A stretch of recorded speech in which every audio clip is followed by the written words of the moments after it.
the Ellen situation. Yeah. You know, people found out that Ellen was mean, and all these people came out and said, Ellen's actually a bitch. And everybody, whoa, Yeah. can't believe it. And she lost everything. She fell apart, disappeared, because people found out that this character that she was portraying in a half an hour on a television show is not really who she was. My buddy Greg, who was one of her writers, was like, she's a piece of shit. And he was like, she's a monster. The staffers started to come out, not for nothing, but I know a guy, I know him very well, whose sister worked for her, who said, you were not allowed to make eye contact with in the halls of that show. If you saw her, this is not a nice... Together, Joe Rogan and Megyn Kelly are exposing Ellen DeGeneres in a way that has never been seen before. Behind that grin, what skeletons does Ellen conceal? Is that anything juicier, or are they simply amazing dancing moves? It's clumsy, uncomfortable, and hilarious. Spoiler warning. Don't believe that midday television is dull. Name ISIS. Ellen's rough. That's Ellen a is rough like one. an old. But it's a rough one now. It's a rough one now because she was in Abu Ghraib in the back of her show. It led to article after article of people being like, Ellen's a bitch. Ellen is a nasty... You've probably had the feeling that there may be a little more going on behind the scenes when someone is so adored, so immaculate, and so unrelentingly kind. Enter Ellen DeGeneres, the queen of beside speeches, the dancing, smiling, and endearing celebrity who created her brand well. She is the crown princess of compassion on daytime television. Then, suddenly, two quite different but equally brave media creatures choose to thrust their sticks into that glossy exterior. Two, not one. Megyn Kelly with Joe Rogan. A lot of people saying that someone who seems so nice is not at all. She doesn't seem nice, but that's people have a very poor judge of character. She doesn't seem nice. It seems forced. People that are like that all the time, she doesn't seem nice. Very forced. And whatever, you're allowed to be right. You're allowed to be nasty to people. You're accomplished. You're a comedian. You did the whole thing. What you're not allowed to do is have a Guantanamo Bay situation in the backstage of your show where everybody's walking around afraid for their life, and it's like Abu Ghraib where they're hooked up to wires and. Yes, you heard correctly. Megyn Kelly, the journalist who has made it her mission to cut through PR jargon like a hot knife through butter, and Joe Rogan, the podcast king who is renowned for interrogating everyone from boxers to conspiracy theorists, decided to test Ellen's generosity. Spoiler alert! Things became clumsy, embarrassing, and funny. Question for you on this. This is perfect for you.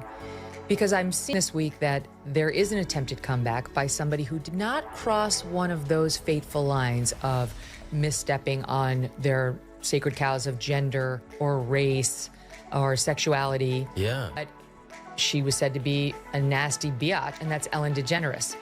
Yeah. So her show got canceled after she had this testy exchange with Dakota Johnson, where something happened where Dakota, so I had this birthday party, and Ellen said, well, why didn't you invite me? You didn't invite. She said, like, no, I did invite you, Ellen. That's not what happened. And Ellen had blown her off and then tried to play the victim on the set with her. Anyway, it led to article after article of people being, Ellen's a bitch. Ellen is a... First up is Joe Rogan. Rogan now views everything on his platform as if it were a gigantic cultural microscope. Not even the poster kid for the apparently untouchable Bane. Imagine Rogan, in his typically direct manner, seeing Ellen and asking himself, wait, how does this picture of a pleasant gal go in with all these rumors about what goes on backstage? When celebrity PR tales don't line up, he's on the lookout. First started to come out, not for nothing, but I know him very well. Sister worked for her, who said, you were not allowed to make eye contact with Ellen in the halls of that show. If you saw her, this is not a nice person. So she actually got canceled, but now she's coming back. She's got a Netflix special. That's the right response. Yeah. She's got a Netflix special, and here's the capper. On the promo, and apparently there's now articles out about people who have seen the preview. Joe's strategy wasn't based on trivial celebrity rumors. This was not archaeology, it was cultural archaeology. The murky depths of Hollywood hallway gossip. Things about a more stressful and poisonous job that was less enjoyable and affectionate. People put up a cheery front in this sort of setting because, well, your career relies on it. Behind the scenes, however, it seemed to be type of show. Consider that. The supervisor who made the workplace seem everything but pleasant was the same one who made us all want to dance along to the music. Joe didn't hold back. creating a stark contrast that left you speechless. A nice TV message is one thing, but the purported cold shoulder behind the scenes is quite another. It was like watching a horror-themed Hallmark film, but you couldn't turn it off. However, Rogan's attention was not just on Ellen. He went one step further and used Ellen as an illustration of a broader societal trend. The kind of famous person who puts compassion on a brand, sells it like a product, and wants us all to believe the fairy story without doubt. The public message and the private reality are very different in this case of the brand friendliness dilemma. With the strike, They're picketing right now, so I think it's the early stages. I would think it might a little bit with this one. when someone crosses the rider strike, it's some dirty shit. They cross the picket line. Yeah, I don't think I've ever seen anybody doing that yet. I think Ellen did. I had a buddy of mine who was riding on it. Everybody kind of knows now what she's really all about. And that's another one. It's like, press. I'm so nice and I'm so sweet. Being behind the scenes. That may seem like enough to make some people uncomfortable, but that's just half the tale. Here comes Megyn Kelly, who attacked Ellen from a very different perspective, but with equally ruthless results. Kelly was putting on her investigative journalist gear and went right for the corporate jugular while Rogan was busy dissecting the cultural mythology. Kelly's strategy resembled a powerful magnifying glass directed at Ellen's kingdom. The whole corporate apparatus behind the scenes, not simply the beaming TV personality. Lawsuits, employee grievances, reported unfavorable working conditions. All of this is often brushed aside in glossy publications and uplifting interviews. With niceties, she wasted no time. Instead, Kelly carefully drew a boundary between the business reality and Ellen's public be kind motto. The media itself was also the subject of Kelly's criticism. And she actually has the nerve to say that she was run out of Hollywood. This person with and with $100 million in her pocket. 450 million according to Forbes. That's a low estimate.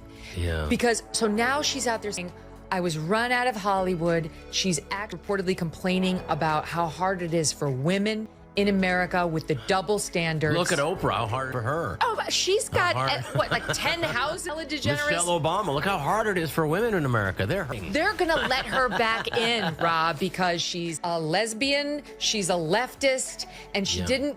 How the media often avoided discussing Ellen's scandals, defending the brand instead of questioning it. She didn't play that game, however.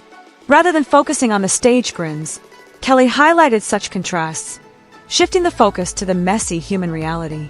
It was more about exposing the underlying layers of celebrity branding than it was about scandal. What do you get when you combine Megyn Kelly and Joe Rogan? A 1-2 punch that is equal parts amusing, investigative journalism, and cultural critique. While Kelly's fact-driven, in-depth analysis revealed the corporate underbelly of the Ellen brand, Rogan's unvarnished, cynical critiques set the scene by questioning the narrative. Oh, well, you know where that is too, right? It's very much to that, right? No. I know Jamie does. Is it? It's on the set of a famous talk show. It's not on anymore. Oh, Ellen? Was that Ellen? Yeah. Really? Just look at the temple and then look at the... Let me see. Neither of them wants a confrontation or a face-to-face encounter. No, this was all about analysis, narrative, and a few well-placed sarcastics that made Ellen's reputation seem a bit less perfect. But why is this important? Because it involves more than simply a single celebrity's reputation suffering. It reflects our consumption of celebrity culture, how we uncritically absorb slick stories. The messy, complex, and even humorous truth must occasionally be revealed. It serves as a reminder that there may be a whole different narrative behind every Bane phrase. And she didn't hit one of their sacred cows. Nasty, that's their bread and butter. I think everyone, I will say, like, the resentment, I think everyone should have a chance for reconciliation. I don't think Jesus exempted anybody. And so I do, while it does, because I have been allowed back, but I don't hold any grievance and resentment. It's very important. And I would just say for Ellen, the resentment, you have to know, you have to get over resentment to addiction or addictive qualities happen to get over. Additionally, don't misunderstand. This is not some ruthless witch hunt. Pulling back the curtain on a well-planned magic act is more like it. The smoke and mirrors are genuine, but so is the shine. When you're ready to make a difficult life choice, Joe Rogan and Megyn Kelly's combined efforts are like that buddy who gives you the brutally honest truth. It hurts, it shocks you, and it may even make you chuckle. How does this impact Ellen's legacy, then? A bit less fairy tale and a little more reality TV drama have been added to her daytime realm, and the baned crown may now have some dents. I mean, That's right, she was buddies with Bush. That yeah, was like she's one of a the first CIA agent. Stephen Paddock. And don't ask me for sources, but Stephen Paddock. Who's that? He was the guy that shot up the Vegas concert. That was a very tragic thing. Listen to this. The only guy that saw Stephen Paddock alive, named Jesus Campos. He was a guard at Mandalay Bay. He got interviewed nowhere else. You know where he got interviewed? In the beginning? Ellen. Really? Weird. And then they went on, if on that clip, they went on with a weird diagram of how it happened, and Ellen's showing the people how it happened. Not like an emotional, how are you feeling, how are you holding up? It was a diagram of and then he went to the left and to the right. It was very strange to look. What the hell's going on? This is a day. Fans may become a little more skeptical of those dancing steps and endearing grins. And maybe, just perhaps, other celebrities will begin to feel scrutinized, realizing that being polite is no longer a guarantee of avoiding criticism. The worst part is still to come. Rogan and Kelly were able to deliver these strikes without having to face Ellen directly. There were no in-person encounters, trivial Twitter arguments, or last-ditch efforts to contain the damage. Only astute observations, in-depth analyses, and a readiness to voice their opinions. These days, facts and unafraid comments are the best way to expose someone, not drama. Form. Yeah. That's an odd look with all those buttons. You have so many wrist buttons. It was given to her in Langley. The reason why you have that many wrist buttons if you're looking at clotheslining. Yeah, look at her. Look at her. Everyone says she looks so friendly. She looks, yes, friendly. She does look very military. Yeah, she's a tint woman. With a very expensive watch. She too. dealt with a lot of discrimination when she came out. It was very sad, but then she joined the CIA. Her house got broken into while she was at home. Really? Yeah. She got a dope place in Montecito. And they broke in while she was there. Yeah. People are still being tortured to this day. Probably. They're still in an underground. The true kicker in the Joe Rogan and Megyn Kelly double whammy that exposed Ellen DeGeneres is this. It goes beyond a single celebrity becoming the target of a scandal. No, it's more significant than that. Intentionally or unintentionally, the combination of these two powerful figures from quite different media landscapes breaks through the typical echo chamber that either ignores or misrepresents celebrity news. Consider it. On the front lines of the counterculture is Joe Rogan, the man who made a podcast empire by allowing fighters, conspiracy theorists, and eccentric geniuses to ramble for hours on end. Meanwhile, Megyn Kelly, the well-dressed, professional journalist who is used to slicing through PR and political spin, expertly displays her mainstream media prowess. When a rock is thrown into a perfectly motionless pond, the result is a tsunami rather than ripples. Joe's audience has always been dubious, saying things like, "Let's not buy the marketing vibe." Their combined voices produce a powerful feedback loop that upends the basis of celebrity adoration. All people on earth to be feeling sorry for herself, Ellen DeGeneres won't be on the list. She should at least, but make a real apology and do it. There's no apology. Woe is me. I was run out of Hollywood. Ash speaks from this grandiose stage on Netflix. Hello, you haven't been canceled if you were in a Netflix special. She got $20 million for the one before this. And why is this important? Because people no longer simply sit back and eat popcorn. Rogan and Kelly are responsible for this enormous surge of rekindled interest and skepticism. How much of what we see is just PR smoke and mirrors? People are beginning to question. How genuine is the benevolence that the major players in the entertainment business are trying to sell us? All of a sudden, the notion of celebrities as immaculate, holy figures seems a little archaic and naive. Ellen is not the only one with this issue. There is a complete cultural change. Fans are ravenous for tales that go beyond the glossy exterior and want the genuine thing, flaws and all. The gap between the well-maintained public persona and the chaotic private life is revealed by this increased scrutiny, shattering the bubble of celebrity culture as a whole. It's also intriguing because it makes us reconsider how we consume entertainment and celebrities we look up to.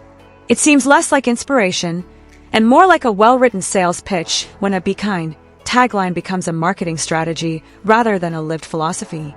The drama is causing more than just gasps and laughter. In a world where social media filters and public relations tactics rule, they are considering what authenticity really means. Even better, Ellen didn't start any Twitter feuds or storm off stage throughout any of this. In the end, This whole story serves as a reminder that the truth always manages to elude us in a society that is fixated on appearances, with a little assistance from unexpected allies like Megyn and Joe. And maybe that was just what had to happen if Ellen's legacy suffers in the process. Because if the cost of progress is revealing the flaws in our beloved fairy tales, then let the true narrative be revealed. Because sometimes the messiest secrets are hidden beneath the loveliest grins. It's worth questioning what's actually going on behind the scenes the next time you see someone preaching compassion from a stage or a screen. And sometimes, it takes someone like Megyn Kelly or Joe Rogan to reveal such truths.